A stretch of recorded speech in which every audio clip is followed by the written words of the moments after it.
여러분 반갑습니다. 빵식입니다. 자, 이번 시간은 박근혜 대통령의 탄핵의 진실 시간입니다. 자, 오늘도 또 어떤 이야기 보따리가 펼쳐질까요? 좀 기쁜 소식을 전해드려야 되는데 항상 이렇게 안 좋은 소식만, 그래도 이런 점들을 여러분들이 알고 투쟁을 해야 하루빨리 이 자유 대한민국을 찾아올 수 있기 때문에 저들이 얼마나 독합니까? 이게 무슨 사람이 아니잖아요. 그래서 우리가 꼭 방송을 잘 숙지하고 주변 분들에게 많이들 이렇게 홍보를 해주시기 바랍니다. 이게 다 나라를 살리기 위한, 나라를 구하기 위한 프로젝트 아니겠습니까? 자, 여러분, 박근혜 대통령이 탄핵된 이유 중에 하나인 최소원이 국정농단을 했다, 이런 건데, 그것도 모조리 조작됐다라는 것을 여러분들께 알리기 위해서 방송을 제작했습니다. 최소원이 드레스덴 연설문을 수정했다, 어쩌고 이런 거 많이들 들어보셨죠? 자, 이번에는 검찰이 또 어떤 조작을 했었는지 알아보도록 하겠습니다.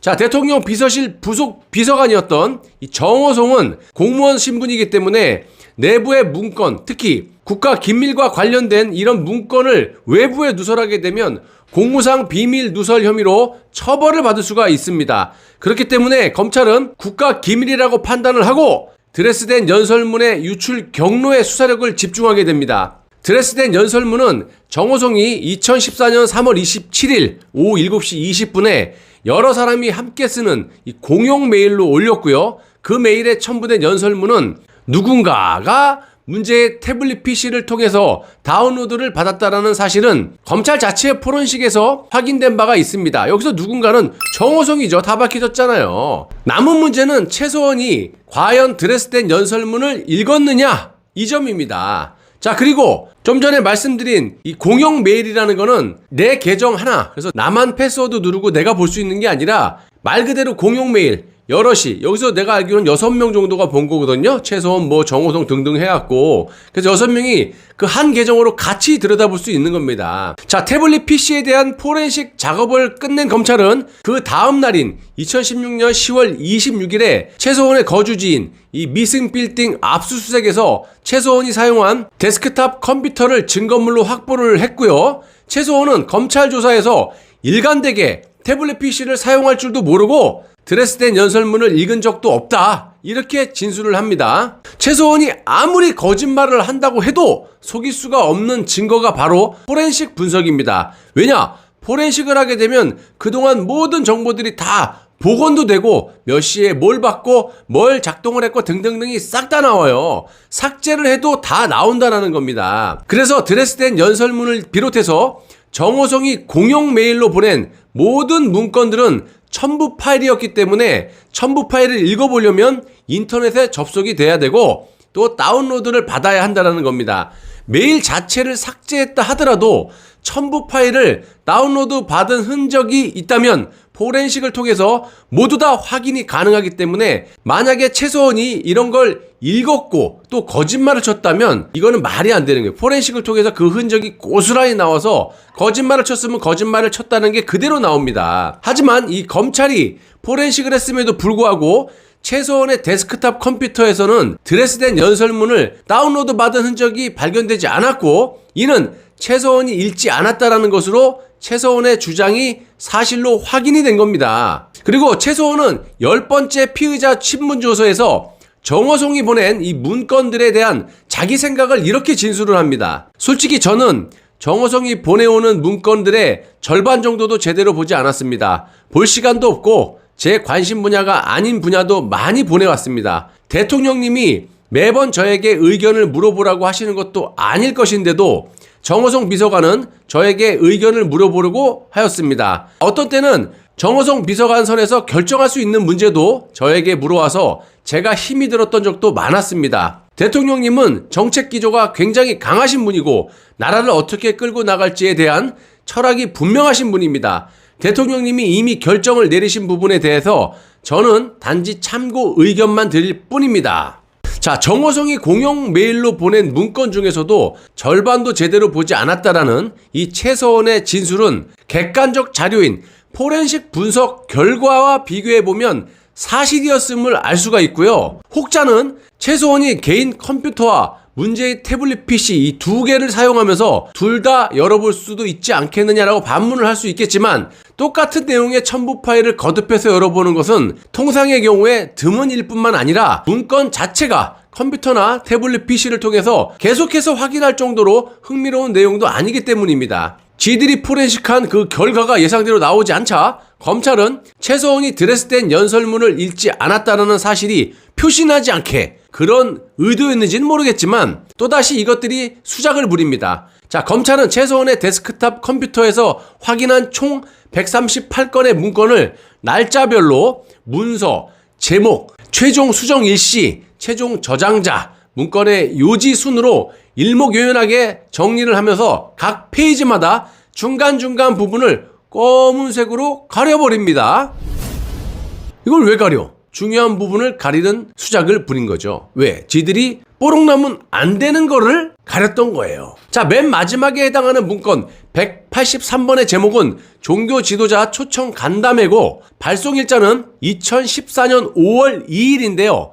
그 앞에 문건은 당연히 137번이 되겠죠. 이거의 제목은 제7차 수석 비서관 회의였고 발송일자는 2013년 5월 12일이었습니다. 그런데 드레스덴 연설문은 2014년 3월 27일에 공용 메일로 전송이 됐기 때문에 다 같이 봐. 그냥 공용 메일이니까 보고 싶으면 보는 거예요. 이렇게 전송이 됐기 때문에 137번과 183번 사이에 들어있어야 하는데 이게 없었다라는 거예요. 그러니까 쉽게 얘기하면 2014년 3월 달에 드레스덴 연설문을 전송을 했잖아요. 그런데 그 이후의 문건인 137번과 183번이 빠져 있다라는 거예요. 그 이유는 최서원이 드레스덴 연설문을 읽지 않았기 때문에 포렌식 결과 나왔잖아요. 검찰이 알았잖아. 이거 진짜 안 읽었네? 그러니까 검찰이 이것을 뺄 수밖에 없었고 그렇다고 검찰이 대놓고 증거 조작을 할 수도 없었기 때문에 검찰은 궁여직책으로 두 문건 전체를 검은색으로 쓱 가려놓은 거예요. 그리고 뭔 놈의 검찰이 증거 조작을 대놓고 못해요. 있는 증거도 대놓고 인멸을 하고 위증 교사까지 하는 놈의 단체인데 아무튼 이런 식이라면 30만 쪽에 이르는 방대한 기록 속에서 이 부분을 찾아내는 것은 사막에서 바늘을 찾는 것 그리고 서울에서 김서방 찾기 이거보다 어렵다라는 거예요. 자, 검찰은 최서원이 아닌 어느 누군가가 아니야 김한수가 태블릿 PC를 통해서만 드레스덴 연설문을 읽었다라는 사실이 드러나는 것을 원치 않았고 검찰이 무엇을 위해서 또 그 누군가를 보호하기 위해 이렇게까지 했어야 하는지를 역사의 기록으로 남겨놓아야 한다는 겁니다. 뭐 그렇게까지 할 필요 없어요. 그 누군가는 지금 다 밝혀졌잖아요. 당시 행정관인 김한수 이자가 태블릿 PC의 실사용자고 이자가 읽은 거죠. 아니면 아니라고 법정에서 근거를 대고 얘기를 하란 말이야. 집구석에 숨어갖고 안 나오지 말고 피한다고 이게 피해지니? 자, 김한수를 보호하기 위해서 법원과 검찰이 총력을 기울여서 방어막을 쳐주고 있지만 이제 저들이 주장하는 최서원이 내 거니까 내놔! 내 핸드폰이고 뭐고 다 내놔. 재판 끝났으니까. 그러면 법적으로 안 줄 도리가 없다라는 거고요. 이것을 우리 쪽에서 지금 확보를 해서 포렌식을 해갖고 기자회견을 통해서 전 국민에게 알리게 되면 게임 셋! 그리고 홍성준 검사는 혼자 독박 쓰지 말고 빨리 이미징 파일 내놓고 김한수도 솔직하게 나와서 다 불고 5년 살 거 종신형 받아갖고 인생 막 내리지 말고 하루빨리 다들 기어 나오기를 바란다고 내가 몇 번을 얘기해. 당시 특검이 발표한 최서원과 장시호의 태블릿을 압수해서 포렌식을 통해 갖고 잠금 패턴이 L자다 이런 거 많이 들어보셨죠? 그렇게 갖고 특검 수사 발표를 이렇게 했는데 당연히 언론은 그거를 받아 적잖아요. 근데 이거는 나중에 보니까 언론을 속이고 언론사는 특검 발표를 그대로 인용해서 전 국민에게 보도를 했기 때문에 지금 언론사의 정정 보도를 요청한 상태고요. 몇몇 언론사가 지금 며칠도 안 됐는데 응한다고 하고 있습니다. 그 당시 특검은 단 한 개의 압수도 해놓지 못하고 언론사에게 거짓 브리핑한 거지. 최소한 거랑 싹 압수해가지고 이거를 포렌식을 한 결과 이게 L자 패턴이었어. 스칸이 열렸어. 이런 식으로 이규철 특검보가 나왔고 얘기하지 않습니까? 특검 수사 결과를 조작을 했다라는 거예요. 그 조작된 수사 결과를 언론사에서 받아서 전 국민에게 보도를 한 거고 다 거짓말을 믿고 있는 거죠. 그래서 지금 언론사에서 난리가 났죠. 정정 보도를 안 하면 고소고발이 들어가는데 이건 명백한 증거들이 있으니까 이거 정정 보도 안 할 수도 없고 그러니까 얘네들이 어떻게 되겠습니까? 당시 특검보였던 이규철 그리고 한동훈 윤석열에게 물어보지 않겠습니까? 왜 그때 압수했다고 하지 않았어요? 이게 무식이 말입니까? 그럼 이것들이 뭐라고 답할지 매우 궁금하다라는 거예요. 우리가 그때 조작할 수밖에 없었어. 누구 때문에 밝혀보라고. 그리고 언론사가 응하지 않을 수가 없는 것이요. 너무나 명백한 증거고 명백히 특검 발표가 거짓임이 드러났기 때문에 정정 보도를 안 할 수가 없는 상태라는 거예요. 자, 그래서 거짓은 진실을 절대로 이기지 못한다라고 제가 말씀드리지 않았습니까? 제가 아무리 힘들고 고통스럽고 굶어 죽을지언정 거짓을 방송할 수는 없다. 돈 몇 푼 벌겠다고. 저는 굶어 죽을 때 굶어 죽더라도 빚을 내서 내가 지금 방송을 하고 있지 않습니까? 그래서 지금 결과가 이렇게 좀 좋아지고 있는 것 같아서 너무너무 기분 좋습니다. 돈은 그 다음이야. 일부 보수 유튜브 보면 돈을 왕창 벌어서 해외로 뜰 생각인지 모르겠지만 나라가 망하는데도 애국 방송이라고 타이틀 걸면서 보수 국민들을 안 좋은 쪽으로 악의적으로 선동을 하고 앉아 있습니다. 본인들 다 알면서. 그래서 내가 열이 받고 우라통이 터지는 거 아닙니까? 왜 나만 진실을 말하면서 욕을 먹어야 돼? 저것들 때문에. 근데 이제는 욕하는 사람이 많이 없어졌어요. 그리고 많이들 돌아오시고. 자, 이럴수록 더욱 강하게 우리가 이 잘못된 점들을 속속들이 파헤쳐서 전 국민에게 진실을 널리 알려서 더 이상 이 나라가 종북들의 손에 넘어가는 것을 꼭 막아야겠습니다. 나라가 있어야 국민도 있는 법. 나라의 주인도 여러분, 저. 당연히 우리가 이 나라를 지키고 발전시켜야 됩니다. 국회의원들요? 저것들은요, 지 밥그릇 챙기기 바쁘지 무슨 놈의 국가와 국민요. 선거 때만 표받으려고 국가와 국민. 이제 그것도 하기 싫어갖고 여야하고 손잡고 지금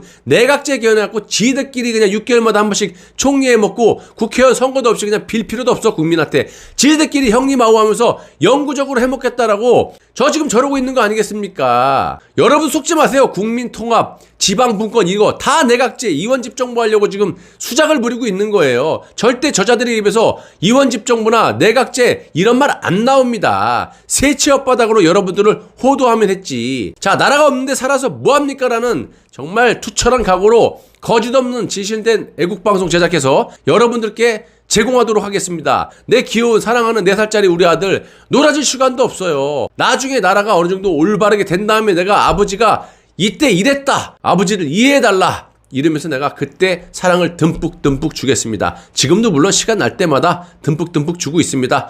자, 여러분들 끝까지 시청해 주셔서 대단히 고맙습니다.